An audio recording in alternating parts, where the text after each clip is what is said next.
Hello, I'm Dr. Ron Charles, and welcome to the program today.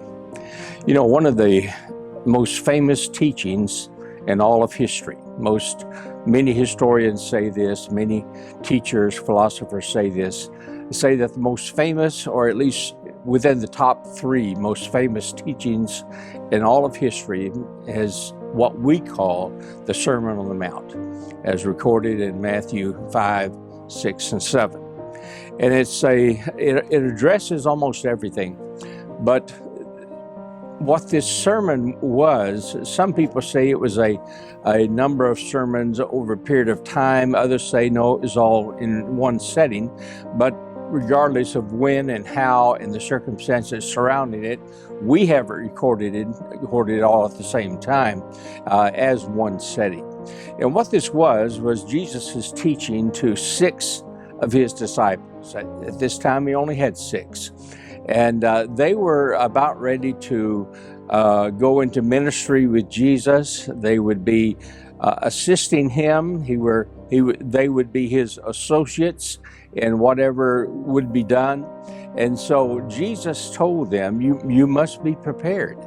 And you have to be prepared to meet the challenges of people that will be coming to you and asking questions and making comments.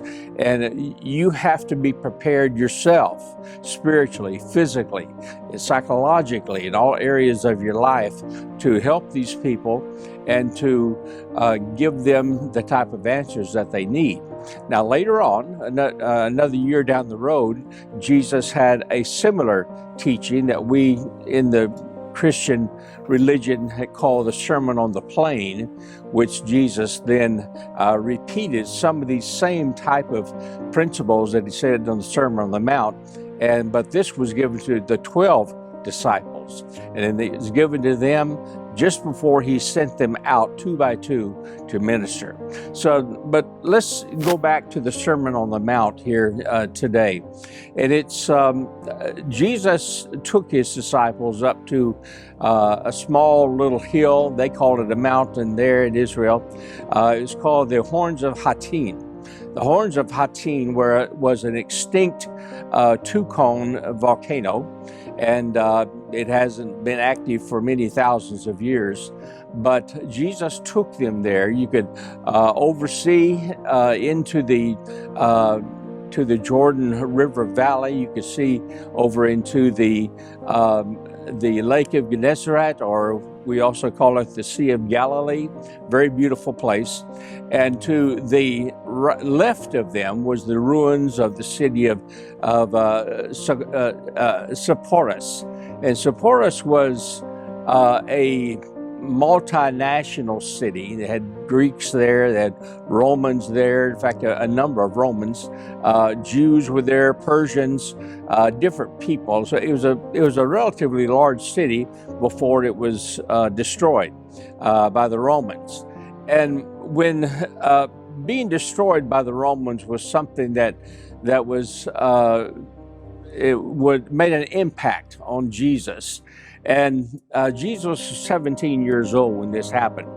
There were some Galilean zealots, or Galilean rebels, where their desire was to do anything to sabotage the Roman government, or do anything to sabotage the Roman effectiveness of their rule over the people. And so they began to hijack the tax money for the Romans and begin to ambush various caravans that were coming about. And Sepphoris claimed that it was a sanctuary city, that if anyone was in trouble with the law, that they could come there, and they could stay there in peace until till the trial came up, until they'd taken away to their sentencing or whatever the case may be. And in the meantime, they could stay there in Sepphoris, and the people of Sepphoris would welcome them and would be their friends until the time of reckoning came about. And so these rebels were against the Romans. sought refuge in Sepphoris, and the city welcomed them in, and they said that you could stay here if you're peaceful. But what happened is that they would eventually, over a very short period of time, they would use that city as their staging grounds. And so they would come back to the safety of Sepphoris, and they would then organize and plan their next move against Rome or against the Roman authorities. And then after they hit a caravan or a tax receipt facility or whatever the case may be, they'd run back into Sepphoris for safety. Well, the governor of that region, this is part of the Syrian province, and the Cyrenius was the governor, and he was a very ruthless man. And so he said, well, I'm going to put a stop to this once and for all. He pulled together an army of almost 7,000 crack Roman soldiers and basically wiped out the terrorist influence in the Galilee, and he laid siege to the city of Sepphoris and totally destroyed it. And not only did he destroy the city and brought it all the way down to the ground, he actually even had his soldiers plow up the foundations of the city. So there was absolutely nothing left. And then he had them throw salt on the area where of the city, as well as on their cultivated fields and things like that supported the city with their agriculture. They threw salt in that, and then on top of that, each soldier had 2 stones, and they put the stones in the same area. So now his desire, the governors of Rome desire, was to totally eliminate Sepphoris from memory of people in that area, to erase it from human history or from the memory of that city. And so after they had sown the salt and put the rocks out there and tore down all the buildings, burned them, plowed up the foundation, they pulled back about 1,000 meters, and they dug a ditch all the way around the city. The ditch was approximately 8 feet deep and approximately the same distance wide. And they put in this ditch sulfur rocks, and then they set them on fire. And so the entire region had a sulfur fire going around the clock, 24 hours a day, and was intended to never go out. And so this was going to be the total destruction of that city from that time forward, and the memory of it would be totally erased. The only thing that would be there would be burning sulfur with its toxic fumes and its poisonous fumes that were going up, and what used to be a very great city with a population of at that time probably about 60 or 70,000 people. They were all killed or sold into slavery, and the memory of that city was totally erased through the actions of the Roman governor. Well, it had been now for about 15 years. And Jesus was on the mountain of the Horns of Hattin teaching these disciples. Let's look at the 6th chapter of Matthew, and verse number 25. We'll look at that. Wherefore I say unto you, speaking to his disciples, take no thought for your life, what you shall eat, or what you shall drink, nor yet for your body, what you shall put on. Is not the life more than the meat, and the body than the raiment? Behold the fowls of the air, for they sow not, neither do they reap, nor gather into barns, yet your heavenly Father feedeth them. Are you not much better than they? Which of you, by taking thought, can add 1 cubit into your stature? And why take ye thought for raiment? Consider the lilies of the field, how they grow. They toil not, neither do they spin. And yet I say unto you, that even Solomon, in all of his glory, was not arrayed like one of these. With the existing atmosphere of Sepphoris, it was intended to not support any type of life. Because of the toxic fumes that were going up, birds would not even fly over that region. No animals would go through that region because of the width of the ditch that was in front. And even those that could jump that, deer or those type of animals, would find nothing there to feed on. And they would be subjected to these toxic fumes also if they tried that. So generally speaking, there was no birds that flew over, there was no animals that went through there, and there certainly weren't any humans. And so this was a total place of death. Nothing could live there. And because of the rocks that had been planted, because of the salt that had been planted, then there was nothing that grew there. There were no flowers. There was no grass. There was nothing. And it was a total place of death. But Jesus pointed out, he said, look at Sepphoris and consider the lilies of the field. Look at the birds. Because what had happened over the years, that some of the sulfur rocks had burned down and others were still burning, but the ones that had burned down left a gap in the toxic fumes that were coming up. And in the meantime, some of the salt had been washed away, and some of the salt actually didn't even get down into the ground because although the salt was supposed to have been scattered first, in some occasions the Roman soldiers put the stones down first and the salt on top of the stones. And when that happened, then eventually the vegetation in certain areas, spotted areas, began to come back up. And one of the first things that began to pop up is what we call, and they call even today, the Rose of Sharon. And at that time they called it the lily of the Sharon, or the lily of the valley, and the valley of the Jordan.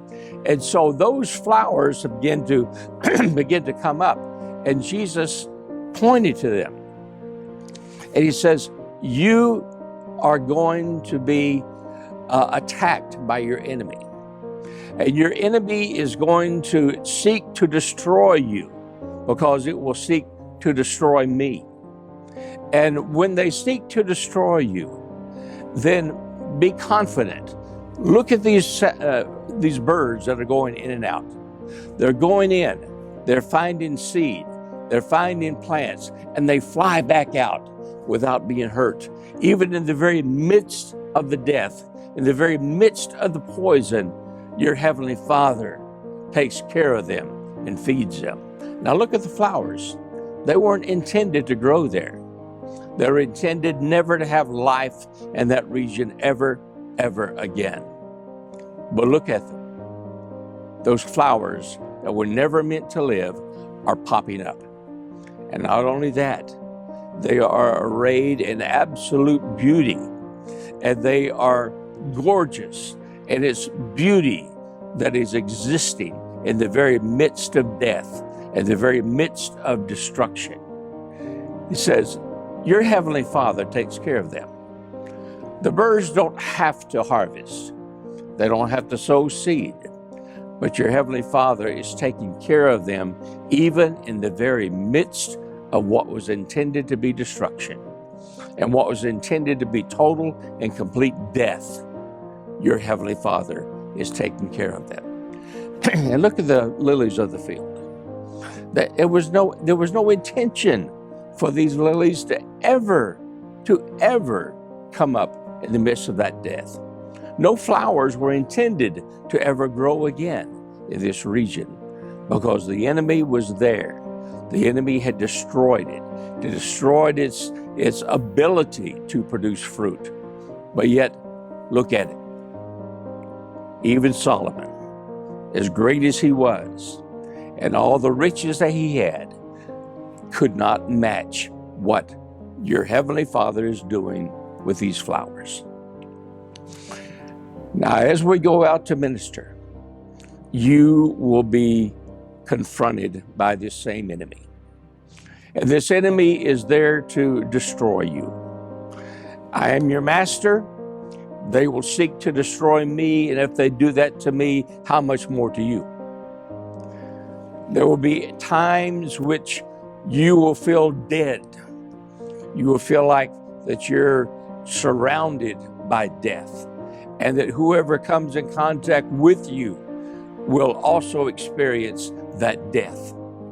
But if you have your faith in your God, you point your attention to Him, you present yourself, your circumstances, your situations to Him, then He will take care of it. Don't be concerned about what you're going to do. Don't be concerned about how you're going to exist, how you're going to survive, because your Heavenly Father will take care of you. Now, what you need to do as my disciples who follow me, that minister with me, that help me to minister to the people, take no thought of tomorrow. Think no thought of what you're going to wear, or what you're going to eat, or the money that you need to buy these various things. Your Heavenly Father knows it. He knows what you need. He knows when you're cold. He knows when you're hot. He knows when you're thirsty. He knows when the journey is almost unbearable. And He will take care of you. If He can take care of these birds flying in and out of a death zone, then He can certainly take care of us and certainly take care of you, because you are much more valuable than the birds. You're much more valuable than the lilies. You're much more valuable than the vegetation that is beginning to grow in the middle of this absolute death. You're much more to God than these. Consequently, if He takes care of these, how much more is He going to take care of you? Because your Heavenly Father is in total and complete control. Perhaps some of you that are watching today, maybe you are feeling the same type of death and the same type of difficulties in your own life. Maybe your finances are absolute disastrous.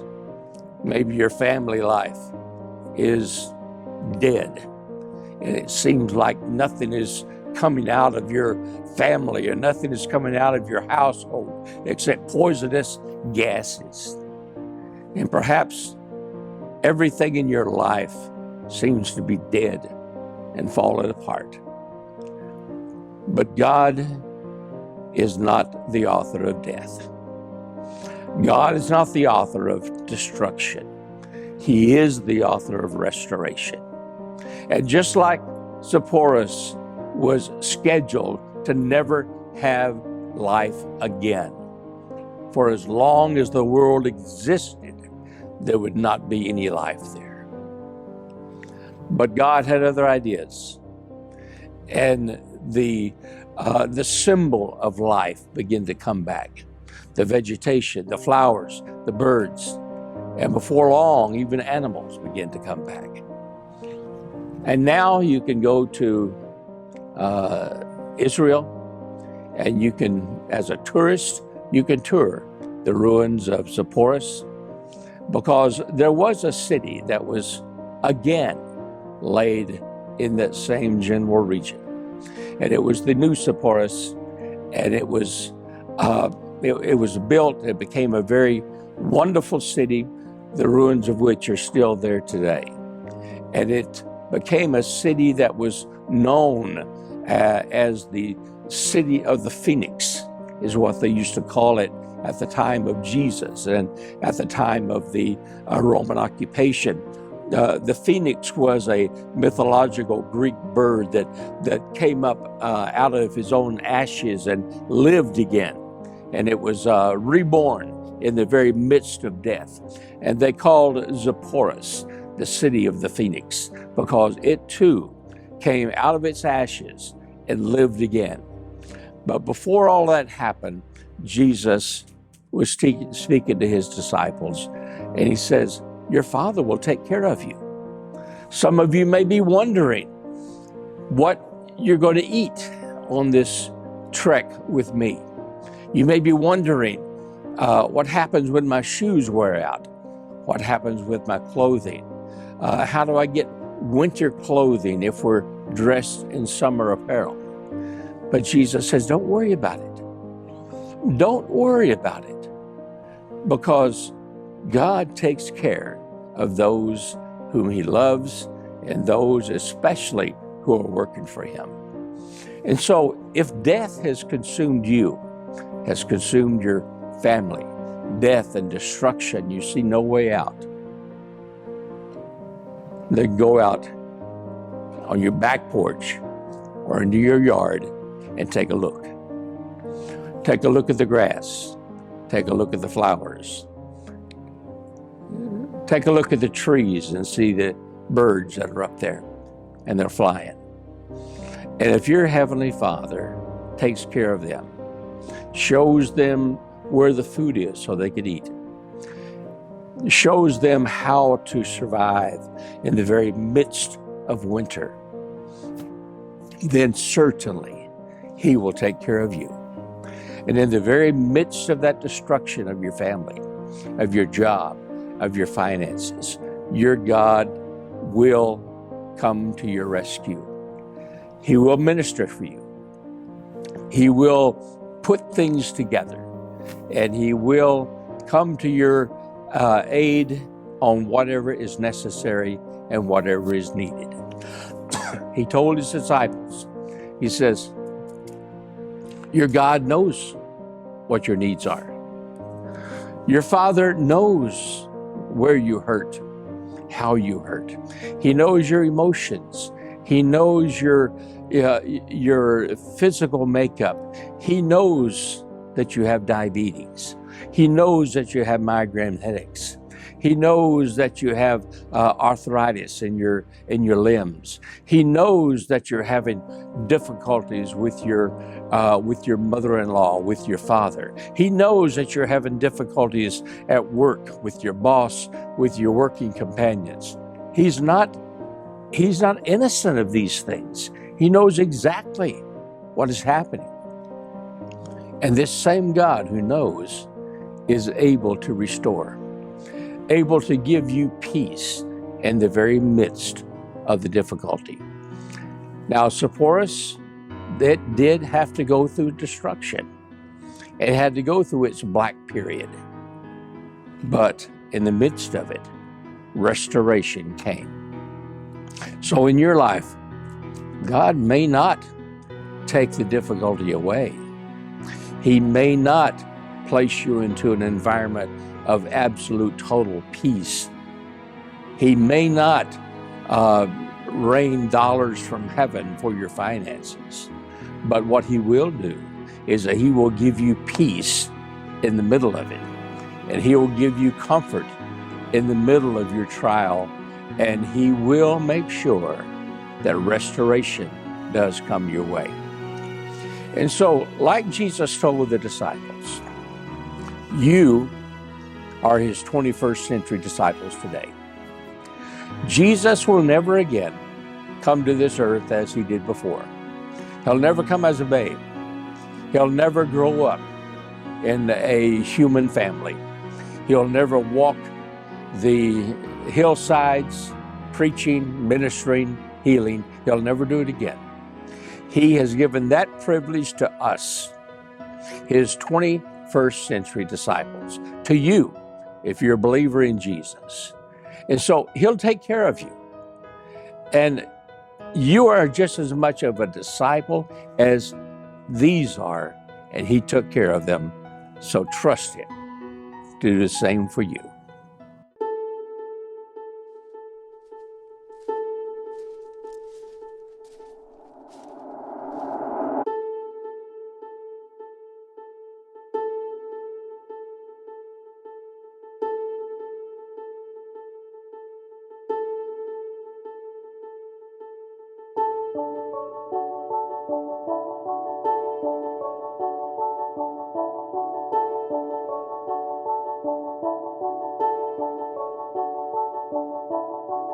Welcome to Canaan, a small indigenous community here on the west coast of Colombia. In recent years, Canaan has grown tremendously. The people here have a heart for God and for sharing His love. This is where the Cubit Foundation does their work.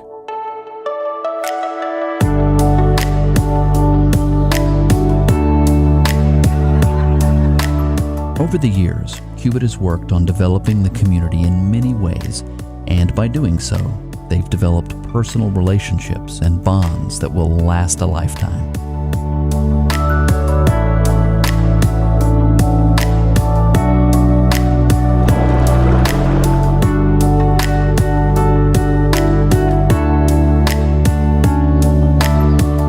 Cuando viene cualquier persona extranjero, pues lo recibimos con mucho amor, recibimos con mucho aprecio, con mucho afecto, porque sabiendo que si esta persona vive tan lejos, no nos conoce y nos viene a visitar, eso para nosotros es muy satisfactorio y toca mi corazón de una manera especial.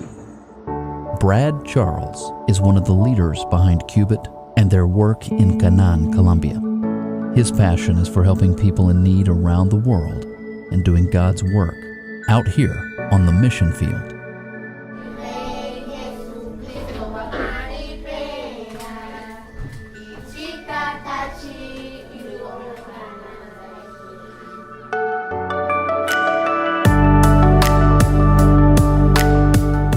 The Cubit Foundation has done some incredible work here thus far, and God's presence is truly evident.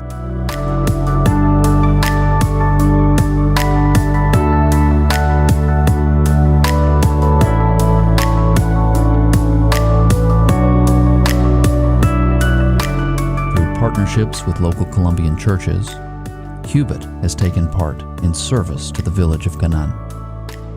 And with your help, Cubit will continue to serve them and many more around the world. When people give to Cubit, I want them to go. I want them to go with me. And I want them to experience this.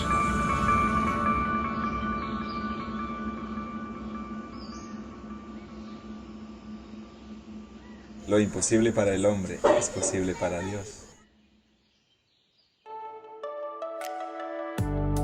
To find out more and to become a part of what Cubit is doing here in Colombia, log on to cubitfoundation.org. That's cubitfoundation.org.